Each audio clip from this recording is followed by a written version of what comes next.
할렐루야. 예수 그리스도 이름으로 하나님 말씀 증거하겠습니다. 우리 다 같이 하나님 말씀 마태복음 27장 11절부터 26절까지 말씀을 다 같이 찾겠습니다. 하나님 말씀 마태복음 27장 11절부터 26절까지 말씀을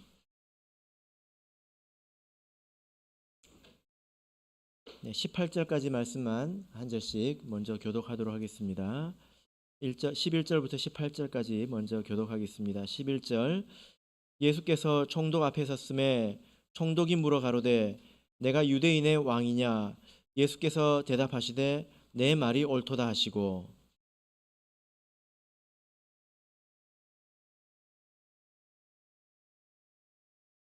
이에 빌라도가 이르되 저희가 너를 쳐서 얼마나 많은 것으로 증거하는지 듣지 못하느냐 하되,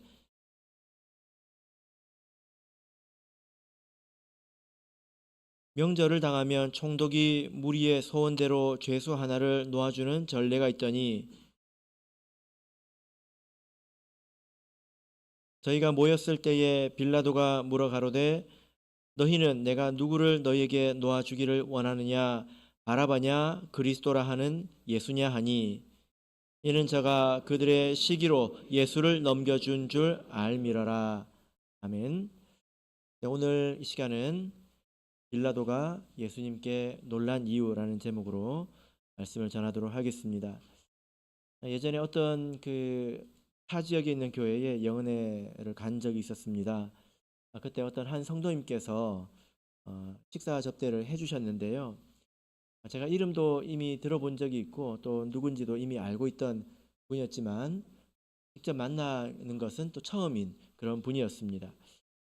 직접 만나보니까 굉장히 선하시고 얼굴에서부터 그 착한 분 있잖아요. 그죠? 말씀도 착하시고 친절하시고 그런 분이었습니다. 이분이 하나님 은혜로 아주 오랜만에 오랫동안 수십 년 만에 믿음을 회복해서 지금 기쁘게 신앙생활을 하고 계신 그런 분이었습니다. 그분과 함께 점심 식사를 하고 잠깐 이야기를 나누는 중에 잠시 정치 이야기가 나왔습니다. 근데 옆에 계신 분들이 대화를 이렇게 계속 다른 곳으로 돌리시더라고요. 그래서 제가 알았습니다. 이분이 비교적 좀 과격한 이런 정치 활동을 좀 하시는구나, 이런 걸 제가 알았습니다. 그런데 그분이 이제 자기 이야기가 계속 이제 막히니까 아주 안타깝고 답답하다는 표정으로 그래도 알 건 알아야 해요. 이제 그런 이야기를 하셨습니다. 그 안타까운 표정이 꼭 마치 어떤 표정이냐면 우리가 복음을 전할 때 사람들이 듣지 않으면 어떻습니까? 이걸 알아야 되는데 우리 안타까운 표정 있잖아요. 표정이 똑같더라고요. 예. 그런 일이 있었습니다.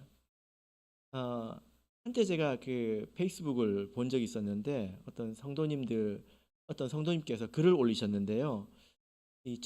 그때 당시에 이슈가 되는 정치 현안에 대해서 굉장히 좀 우리 그리스도인들이 잘 쓰지 않는 그런 표현으로, 그러니까 상당히 좀 과격한 거죠. 격정적인 그런 글을 올리셨더라고요. 그래서 제가 그때 든 생각이 뭐냐면, 예수님에 대해서 이렇게 뜨겁게 말을 해본 적이 있을까? 이런 생각이 들면서 예수님께서 이 글을 보시면 좀 서운해 하시겠는데? 이런 생각이 들었습니다. 뭐 그것이 구세주는 아니지 않습니까? 그리고 얼마 뒤에 제가 미얀마를 다녀왔습니다. 어, 미얀마를 이렇게 다녀와서 그 다음 해에 다시 이제 가려고 했을 때 아시죠? 쿠데타가 일어나서 굉장히 혼란스럽게 됐습니다. 그래서 당연히 이제 못 가게 되었죠. 저는 이제 외부인이니까 외부인의 입장에서는 되게 위험한 일이 생긴 것이니까 제가 못 가게 됐지만, 미얀마의 대중의 입장에서는 아주 불합리한 그런 일이 생긴 것 아니겠습니까? 그런데 제가 한번 페이스북을 이렇게 봤는데요. 그때 제가 갔을 때 이렇게 통역을 해준 아주 총명하고 그리고 신앙의 열심인 대학생 자매가 있었습니다. 예. 그래서 이런 나라에도 이런 인재가 있구나. 잘 성장했으면 좋겠다. 이런 생각이 들었는데요. 그런데 그때 페이스북을 보니까 뭐 어느 정도인지는 모르겠지만 그 상당히 저항이 있지 않았습니까? 그 일에 참여를 하고 있더라고요. 그걸 보면서 내가 어떤 생각이 들었을까요? 오늘 말씀으로 제가 답을 해보도록 하겠습니다. 오늘 우리는 이 빌라도라고 하는 사람을 살펴볼 텐데요. 이 사람은 군인이면서 정치인입니다. 성경에 이 사람의 이름이 57번 등장합니다. 이 정도면 얼마나 많은 건지 아십니까? 마태보다 훨씬 많습니다. 안드레보다도 훨씬 많습니다. 그러니까 이 빌라도라고 하는 이름이 웬만한 사도보다 훨씬 더 성경에 많이 등장하고 있다는 것입니다. 굉장히 중요하게 다뤄지고 있는 거죠. 그러면 왜 이렇게 많이 불리고 있을까요? 이 사람이 유명한 이유는 여러분들이 잘 아시죠? 바로 예수님을 처형하는 데 있어서 최종 승인권자였던 것입니다. 이 사람이 최종적으로 승인할 수 있었던 사람이었기 때문입니다. 그래서 결국에는 이 사람이 예수님을 십자가에 못 박게 했기 때문에 유명한 사람이 된 것이죠. 예수님께서 겟세마네 동산에서 붙잡히신 이후에 안디바의 집으로 가셨고, 그리고 대제사장 가야바의 집으로 가셔서 신문을 받으셨습니다. 그 이후에 이 이스라엘 사람들이 예수님을 어디로 데려갔을까요? 27장 1절 2절을 보시면요. 27장 1절 2절을 우리 한번 읽어보겠습니다. 시작. 새벽에 모든 대제사장과 백성의 장로들이 예수를 죽이려고 함께 의논하고 결박하여 끌고 가서 총독 빌라도에게 넘겨주니라. 예수님께서 십자가에까지 이르는 과정이 바로 이제는 빌라도에게까지 이르렀다는 것입니다. 그래서 빌라도에게 인계가 되어서 사형을 언도받기 전까지의 내용이 바로 오늘 본문 말씀의 내용입니다. 그리고 이 내용은 사복음서에 다 기록이 되어 있습니다. 그래서 이 빌라도로부터 어떻게 신문을 받았는지에 대해서 전체 과정을 이 4개 복음서를 살펴보면서 말씀드리도록 하겠습니다. 사복음서를 보면 빌라도는 예수님이 무죄하다고, 그러니까 죄가 없으시다고 3번에 걸쳐서 판단했습니다. 누가복음 23장 22절을 보시면 빌라도가 3번째 말하되 이 사람이 무슨 악한 일을 하였느냐, 나는 그를 죽일 죄를 찾지 못하였나니 때려서 놓으리라 한데, 지금 여기서 몇 번째 말하고 있습니까? 3번째. 그러니까 빌라도가 3번 거듭 이 사람은 무죄하다, 무죄하다, 무죄하다 이렇게 말했다는 것입니다. 자, 그러면 대제사장과 서기관들이 예수님을 고발한 그 죄명이 무엇일까요? 바로 스스로 유대인의 왕이라고 칭했다라는 것입니다. 이것이 왜 죄가 됩니까? 당시의 왕은 로마의 황제이죠. 그리고 그 황제가 세운 지역의 왕이 있을 뿐입니다. 그래서 이렇게 스스로 왕이라고 주장하는 것은 로마의 그 지배에 반역하는 것이 될 수 있다는 거예요. 그런 것으로 지금 예수님을 지금 고발하고 있는 것입니다.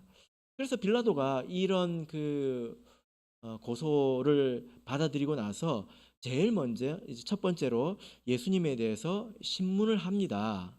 뭐라고 신문할까요? 오늘 본문인데요. 자, 11절 보겠습니다. 11절 보시면 예수께서 총독 앞에 섰음에 총독이 물어가로되 내가 유대인의 왕이냐? 예수께서 대답하시되 내 말이 옳도다 하시고, 지금 빌라도가 어떻게 신문을 하죠? 네가 유대인의 왕이냐? 이렇게 물어봅니다. 이렇게 잠시 대화를 하신 후에 빌라도가 어떻게 결론을 내리냐면요. 누가복음 23장 4절에 나와 있습니다. 빌라도가 대제사장들과 무리에게 이르되 내가 보니 이 사람에게 죄가 없도다 하니. 여러분, 이렇게 간단한 재판이 있을까요? 이렇게 경범죄도 이렇게 처벌받지는 않을 것입니다. 요즘 뭐 뉴스를 보면 아무리 분명한 뭐 재판이라 하더라도 재판이 상당히 시간이 걸리잖아요. 그죠? 그런데 지금 빌라도는 예수님과 몇 마디 말을 나눠보고 대제사장, 그 당시에 이스라엘의 지도자이죠. 그 사람에 대해서 이 사람 무죄한데, 죄가 없는데? 라고 바로 판단을 하지 않습니까? 그만큼 예수님에게는 죄가 없다라는 것이 명백했다는 것입니다. 요한복음 18장 36절을 보시면 이때 예수님과 빌라도가 했던 대화가 일부 기록이 되어 있습니다. 요한복음 18장 36절에 예수께서 대답하시되 내 나라는 이 세상에 속한 것이 아니라 만일 내 나라가 이 세상에 속한 것이었다면 내 종들이 싸워 나로 유대인들에게 넘기우지 않게 하였으리라. 이제 내 나라는 여기에 속한 것이 아니니라. 여러분 다 이해하시죠? 빌라도에게 네가 유대인의 왕이냐? 이렇게 질문했을 때 그렇다. 그러나 내 나라는 이 세상에 로마처럼 그런 보이는 그런 나라가 아니다. 이것은 영적인 나라라는 그런 뜻 아니겠습니까? 그래서 빌라도가 이것을 이렇게 이해하고 있었기 때문에, 대략 알고 있었기 때문에 아주 빠르게 판단을 했습니다. 그 자리에서, 고소가 들어온 그 자리에서 이 사람 죄가 없는데? 라고 이야기를 하고 있지 않습니까? 사실 이 빌라도는 왜 유대인들이 예수님을 이렇게 죽이려고 하는지, 이렇게 자기에게 데려왔는지 이미 빌라도는 알고 있었습니다. 마태복음 27장 18절을 보시면 이렇게 기록을 하고 있죠. 이는 저가 그들의 시기로 예수를 넘겨준 줄 알미러라. 이 빌라도가 뭘 알고 있었다는 것입니까? 예수님이 정말 죄가 있어서 데려온 것이 아니라 이 사람들이 예수님에게 관심을 빼앗길까 봐, 또 백성들의 마음을 빼앗길까 봐 이 시기심 때문에 예수님을 죽이려고 하는 것이다. 이걸 알고 있었다는 것입니다. 그죠? 자, 여러분, 빌라도는 어떤 사람입니까? 그래도 좀 정의로운 면이 있는 사람입니다. 적어도 횡포를 부리는 그런 사람은 아닌 것을 우리가 알 수 있습니다. 도리어 정말 악한 사람들은 누구입니까? 예, 바로 대제사장과 서기관들, 빌라도에게 예수님을 데려온 그 사람들이 정말로 악한 자들이죠. 요한복음 19장에 보면 그래서 예수님께서도 이렇게 말씀하셨습니다. 19장 11절을 보시면 예수께서 대답하시되 위에서 주지 아니하셨다면 나를 해할 권세가 없었으리니 그러므로 나를 내게 넘겨준 자의 죄는 더 크니라 하시니. 빌라도가 이렇게 물었습니다. 내가 너를 죽일 권세도 있고 살릴 권세도 있는데 왜 너는 내 질문에 대답하지 않느냐? 이렇게 이야기를 했습니다.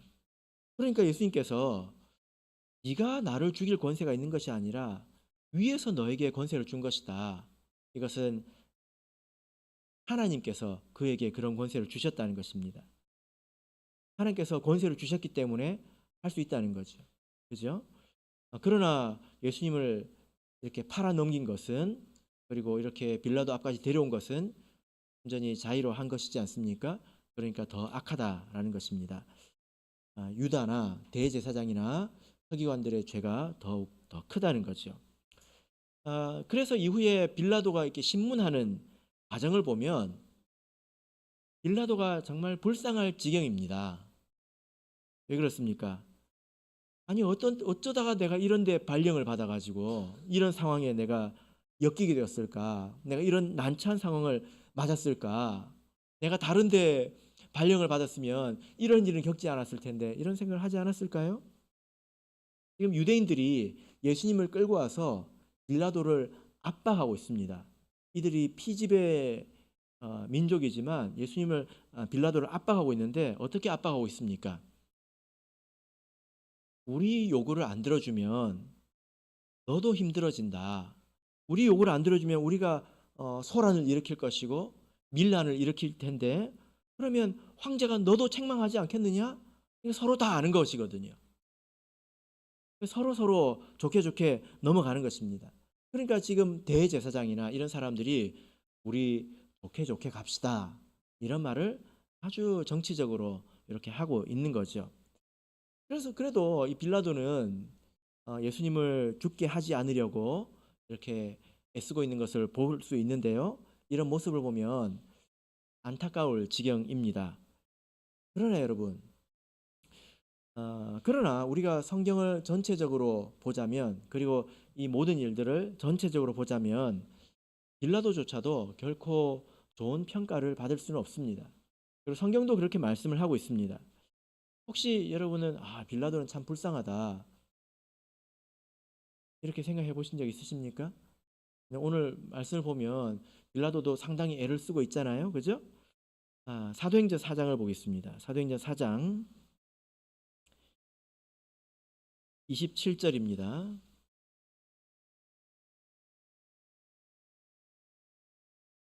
사도행전 4장 27절. 사도행전 4장 27절 읽겠습니다. 시작.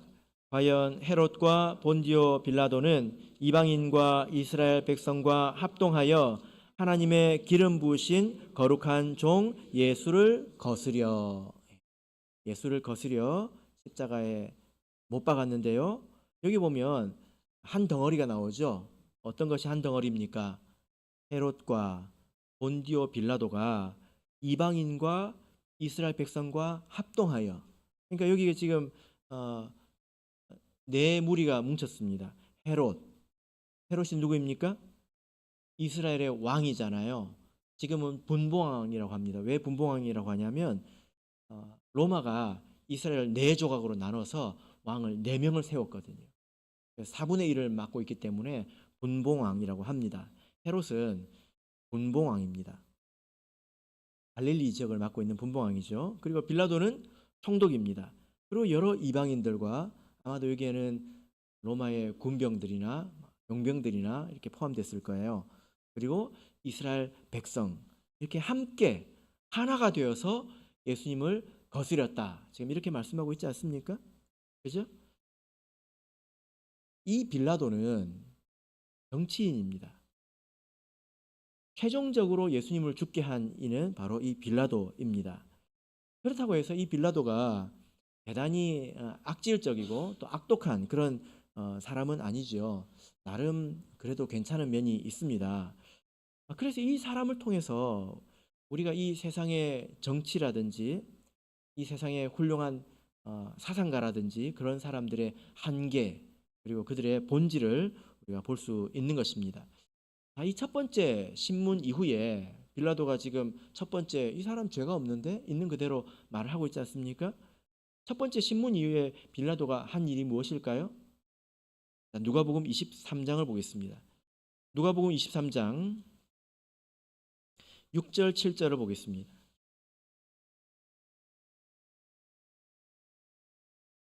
누가복음 23장 6절 7절.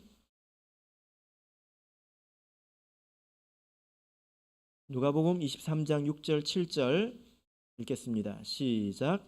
빌라도가 듣고 묻되 저가 갈릴리 사람이냐 하여 헤롯의 관할에 속한 줄을 알고 헤롯에게 보내니 때에 헤롯이 예루살렘에 있더라. 이것이 두 번째 신문이라고 할 수 있습니다. 어떤 내용이죠?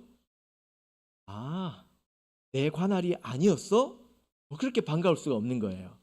예수님이 갈릴리 지역 사람인데, 갈릴리 지역은 세례 요한을 죽인 이 헤롯 안디바가 맡고 있었던 그런 지역이었습니다. 그러니까 그 지역 사람이니까 먼저 그 지역의 왕이 가서 재판을 받는 것이 옳다는 거예요. 이건 무엇입니까? 그리고 때마침 이 헤롯이 저 갈릴리 멀리에 있는 것이 아니라, 그러면 또 보내는데 또 수고가 많이 들지 않습니까? 근데 때마침 이 헤롯이 지금 예루살렘에 머물러 있거든요. 그러니까 빌라도가 너무 좋은 거예요. 왜 좋습니까? 떠넘길 수 있잖아요. 그죠? 먼저 거기 가서 먼저 이제 하라는 것입니다. 빌라도가 한 것이 무엇입니까? 빌라도는 무엇이 옳은 것인지 분명히 알고 있었습니다. 그러나 옳은 것을 아는 것과 그것을 실천하는 것은 다르죠. 정의를 실천하는 데는 때로 대가가 따릅니다. 근데 빌라도는 무엇입니까? 정의를 실천하는 그런 대가를 치르고 싶지 않았던 것이죠. 아무리 이것을 하고 옳은 것을 실천한다 하더라도 상처뿐인 그런 정의, 상처뿐인 영광일 수 있다는 것입니다. 그래서 한 것이, 이 사람이 한 것이 책임을 떠넘기는 거였습니다. 세상에, 우리가 이 세상을 보면 정치를 하는 사람들이 있는데요. 그래도 훌륭한 사람들이 하는 것 같습니다. 물론 그렇지 않은 사람들도 있지만 평균적으로 보면 그래도 나은 사람들이 사실 하고 있는 건 맞는 것 같아요. 그 사람들이 똑똑하고 식견도 있기 때문에 사람들의 마음을 얻기 위해서 이런저런 이야기를 하지 않습니까? 뭐 이렇게 해야 된다. 저런 방향으로 가야 된다. 막 이제 떠들지 않습니까? 그래서 어 이제 사람들을 선동하죠. 자기 피로 하는 게 아니라 다른 사람의 피로 하는 경우가 많습니다. 다른 사람의 희생으로 그 일을 이끌어가는 경우가 많죠. 어, 그런 사람들에게 한계가 있는데요. 사실 우리가 그 사람들의 말이 옳고 그르냐 이걸 떠나가지고 우리가 그 사람을 보면 자기의 주장대로 하는 사람이 없습니다. 자기 주장대로 실천하는 사람이 거의 보이지 않습니다. 우리가 이렇게 해야 된다, 저렇게 해야 된다 이렇게 말을 하기 전에 실천할 수 있는 말을 해야 되지 않습니까? 아주 좋은데 너무 이론적이라서 아무도 사람이 실천할 수 없다면 그게 무슨 의미가 있겠습니까? 그죠? 근데 그런 사람들이 자기도 지키지 못하는 그런 주장을 할 때가 많다라는 거죠.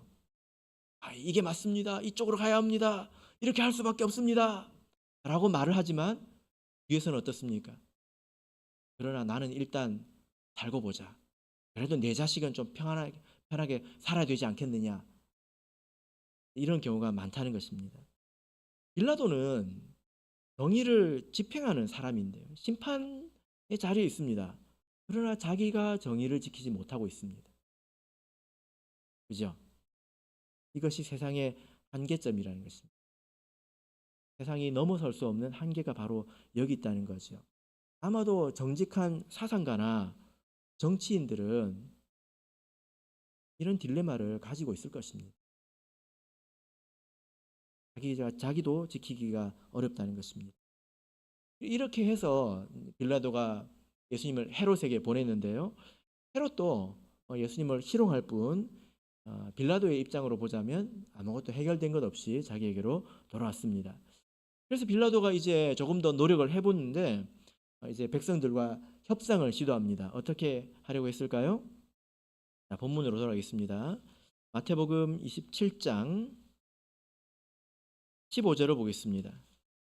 마태복음 27장 15절 읽겠습니다. 시작. 명절을 당하면 총독이 무리의 소원대로 죄수 하나를 놓아주는 전례가 있더니. 예. 자, 명절이 되면 우리 나라도 광복절, 특사 이런 것들이 있지 않습니까? 그런 것처럼 죄수를 석방해주는 그런 제도가 있었는데 이제 곧 6월절이니까 빌라도가 뭐라고 말하냐면 이런 전례가 있는데 예수를 풀어줄까? 이렇게 이야기를 합니다. 그러나 백성들이 수용하지 않죠. 그죠? 그래서 어쨌든 빌라도는 이것을 한번 피해가 보려고 노력을 하고 있는 것을 볼 수 있습니다. 빌라도의 마음이 더욱더 이렇게 타들어가는 그런 일이 있었는데요. 왜냐하면 오늘 본문을 보시면 19절을 보겠습니다. 총독이 재판 자리에 앉았을 때에 그 아내가 사람을 보내어 가로되 저 옳은 사람에게 아무 상관도 하지 마옵소서. 오늘 꿈에 내가 그 사람을 인하여 애를 많이 썼나이다 하더라. 지금 총독이 어디에 있습니까? 재판 자리에 앉아 있습니다. 근데 이때 아내가 사람을 보내가지고 재판에 대해서 유죄, 무죄 이렇게 해라 저렇게 해라 이렇게 지시하시는 것이 일반적이지 않죠. 그죠? 예, 이것은 일반적이지 않은 그런 일입니다. 그런데 아마 이런 일이 잘 없는 일일 거예요.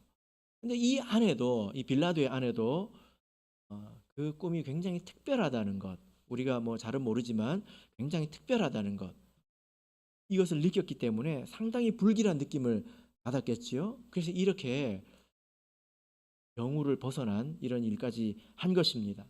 아마도 빌라도도 그렇게 받아들였을 거예요. 아니, 우리 아내가 얼마나 이상한 일을 겪었으면 이렇게까지 할까, 이런 생각을 했겠죠. 그래서 이런 그 아내로부터의 전갈이 빌라도를 더욱더 압박하고 있었을 것입니다. 아마도 양쪽에서 칼이 들어오는 것 같은 그런 느낌이었을 것입니다. 이스라엘 백성은 예수를 죽이라고 하고 있죠.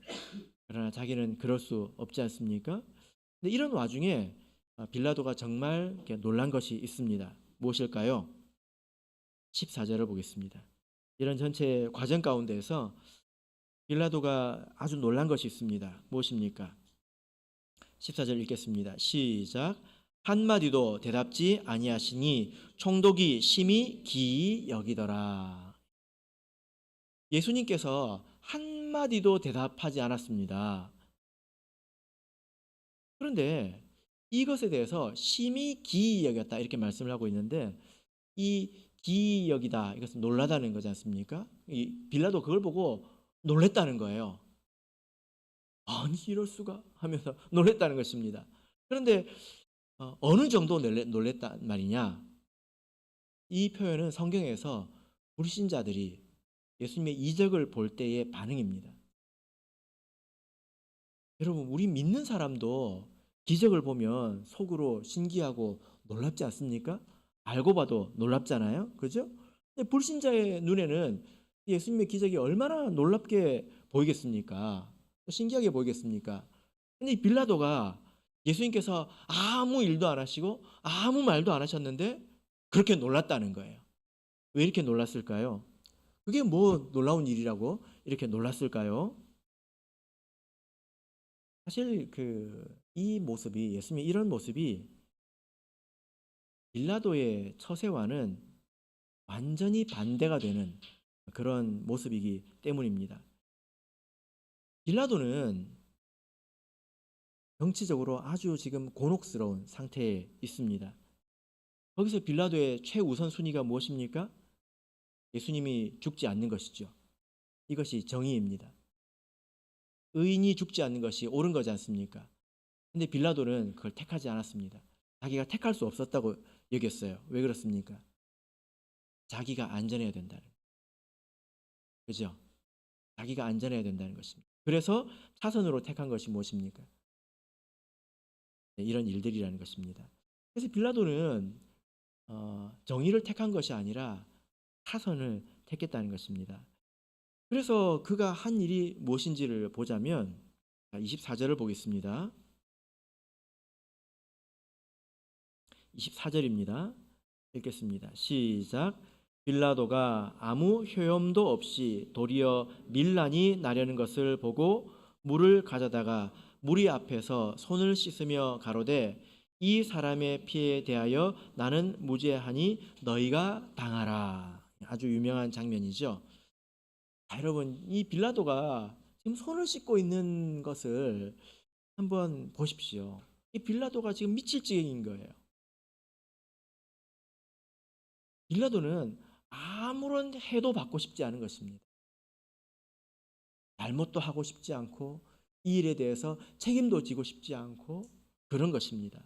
그래서 백성들 앞에서 손을 씻으면서 백성들에게 나는 이 일에 대해서 무죄하다, 이렇게 당부를 하고 백성들이 우리가 다 당하겠다, 이 일에 대해서 책임은 우리가 다 지겠다, 이렇게 이야기를 합니다. 자, 여러분, 이 행위에 대해서 여러분 어떻게 바라보십니까? 어떻게 생각하십니까?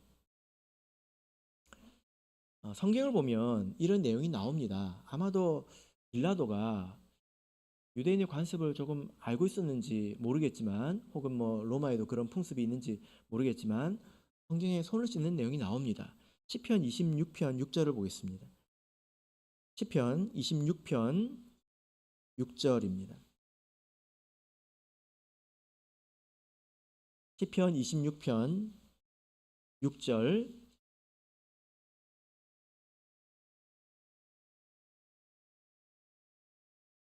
같이 읽겠습니다. 시작. 여호와여, 내가 무죄함으로 손을 씻고 주의 단에 두루 다니며. 예. 자, 여기 보면 무죄한 자가 손을 씻고 있습니다. 이 말씀을 잘 보면 손을 씻어가지고 무죄해지는 게 아니에요. 그 죄가 있고 없고를 백성들이 정하는 것이 아닙니다. 그죠?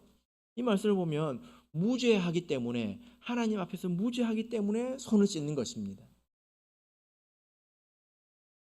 그래서 빌라도가 지금 백성들 앞에서 손을 씻고 나는 무죄하다 한다고 해서 자기 책임을 벗을 수는 없다는 것입니다. 그 사람이 권세를 가지고 있지 않습니까? 자기의 책임이지 누구의 책임이겠습니까? 물론 우리가 이 빌라도에 대해서 생각을 할 때 이 빌라도가 성도는 아니지 않습니까? 우리 성도들처럼 생각하고 그의 행위를 우리가 판단할 필요는 없겠죠. 그죠? 그런데 어쨌든 이 빌라도의 처세를 한번 보자는 것입니다. 그가 얼마나 적극적인지, 그 대단한 적극성을 한번 보자는 것입니다. 정의를 실현하는 것보다 자기의 안전이 우선이고, 그리고 자기 안전 안에서 사선을 택하고 있습니다. 정의의 집행자가, 심판자가 이러고 있다는 거죠. 그죠? 이 사람은 이 예수가 하나님의 아들이라면, 정말 의인이라면 그런 책임도 지고 싶지 않았던 것입니다. 그러나 그래서 빌라도가 모든 상황에 대해서 아주 적극적으로 빠져나가고 있는 것을 볼 수가 있는데요. 근데 예수님은 어떻습니까? 빌라도와 아주 반대의 모습을 보이고 있죠. 예수님은 적극적으로 방어하고 있지 않습니다. 빌라도의 입장에서 보자면 예수님께서 살 수 있는 길이 있음에도 불구하고 제가 생각해도 몇 마디 말이 떠오릅니다. 이렇게 말했으면 어떨까? 저렇게 말하면 어떨까? 예수님의 입장에서 빌라도를 꽁꽁 묶어둘 수 있는 그런 말이 있지 않겠습니까? 그런데도 이 예수님께서 도리어 침묵하시고 아무 말도 안 하고 있다는 것입니다. 이것이 빌라도로서는 도저히 이해할 수 없는 그런 영역이지요. 여러분, 무엇이 정의입니까? 하나님을 따르는 것이 정의이지요. 그러면 하나님께서 정의를 이루십니다. 빌라도는 정치인들 가운데서 특별히 나쁜 사람을 말하는 것이 아니라 그들을 대표하는 사람들이지요. 이 빌라도를 비판했다고 해서 저나 우리의 누군가가 그 자리에 가면 뭔가를 더 잘할 수 있느냐? 그렇지 않습니다. 정의라고 하는 것은 내가 이루는 것이 아니라 하나님이 이루는 것입니다. 그것을 위해서 나는 나에게 주어진 일을 하는 것뿐이지요. 작은 일을 내가 하는 것일 뿐입니다. 하나님의 뜻을 실천하고 또 생활 속에서 하나님 말씀을 따르고, 그러면 하나님께서 정의를 이루시는 것입니다. 이것이 빌라도와 예수님의 차이점이죠. 예수님은 하나님 말씀을 그대로 받아들이는 것으로, 하나님의 뜻을 지키는 것으로 모든 의를 이루시고 하나님의 뜻을 이루고 하나님께서 그것으로 정의를 이루실 것입니다. 그러나 빌라도는 그렇지 않았죠. 자기 나름대로 애를 썼지만 그러나 그는 넘어가지 못했습니다. 그것이 한계라는 것입니다. 여러분, 다니엘의 예언을 기억하십니까? 다니엘의 환상 가운데서 이 로마에 관한 환상을 본 적이 있는데요. 그 환상 가운데서 로마는 짐승으로 등장을 합니다. 사실 이 빌라도는 그 짐승의 발톱인 것이지요. 그래서 그 빌라도를 아름답게 혹은 불쌍하게 볼 필요가 없습니다. 세상의 불의를 드러낸 것에 불과합니다. 세상이 아무리 좋아도 이러하다는 것을 드러낸 것 뿐이라는 것입니다. 예수님 때 이랬던 것처럼 나중에도 그렇습니다. 나중이라 한다면 우리가 앞으로 겪을 일에 관한 것인데요. 계시록 13장을 보겠습니다. 계시록 13장입니다. 계시록 13장 12절입니다. 우리가 이런 눈을 가지고 있어야 될 겁니다. 계시록 13장 12절 읽겠습니다. 시작. 저가 먼저 나온 짐승의 모든 권세를 그 앞에서 행하고 땅과 땅에 거하는 자들로 처음 짐승에게 경배하게 하니 곧 죽게 되었던 상처가 나은 전이라. 네, 여기 이제 처음 짐승이 나오는데 나중에 계시록에서 자세히 살펴보겠지만 이 짐승이 두 종류가 있습니다. 땅에서 나온 짐승이 있고요, 바다에서 나온 짐승이 있는데 바다에서 이 짐승이 먼저 나옵니다. 그래서 이 처음 짐승은 바다에서 나온 짐승으로서 로마와 같은 그런 정치적인 세력, 국가 이런 지배력을 말합니다. 그래서 처음 짐승에게 경배하게 한다 하고 있지 않습니까? 누가 동물원에 가서 호랑이나 사자에게 절한다는 것이 아니라 이런 일이 있다는 것입니다. 그래서 그들에게 소망이 있는 것처럼 엎드리고 그들이 마치 메시아인 것처럼 경배하고 그렇게 해서는 안 된다는 거예요. 근데 왜 이런 말씀이 있겠습니까? 나중에 그러기가 쉽다는 것입니다. 아직 이때도 되지 않았는데 마치 어떤 정치인이 메시아인 것처럼 우리나라를 구할 구세주인 것처럼 그렇게 격분해서 우리가 떠든다면 예수님이 속상해 하실 것이고, 그리고 이때는 어떻게 되겠습니까? 예수 안에도 없는 소망이 어떤 정치적인 시스템에 있는 것처럼 생각하고 거기로 따라가지 않겠습니까? 예수님 때에 헤롯과 빌라도가 친구가 되었다고 하고 있습니다. 바로 그런 것처럼 오늘 이 계시록 13장 12절을 보면 이 두 짐승이 서로 하나가 되는 것을 볼 수가 있습니다. 마지막 때에도 우리가 예수님과 같은 그런 일들을 겪을 것이다 라는 것입니다. 빌라도를 우리가 바른 눈으로 봐야 합니다. 그가 아무리 훌륭하다 하더라도, 그가 정의를 실천하고자 하더라도 그가 하지 못했습니다. 거기에 소망이 있지 않고 거기 정의가 있지 않습니다. 정의는 우리가 이루는 것이 아니라 하나님께서 우리에게 주신 것을 하루하루 성취하면서 살아갈 때에 모든 의를 하나님께서 이루실 것입니다. 바라옵기는 이 빌라도를 바른 눈으로 바라보시고 그리고 이 세상을 바른 눈으로 바라보시기를 예수 그리스도 이름으로 축복합니다.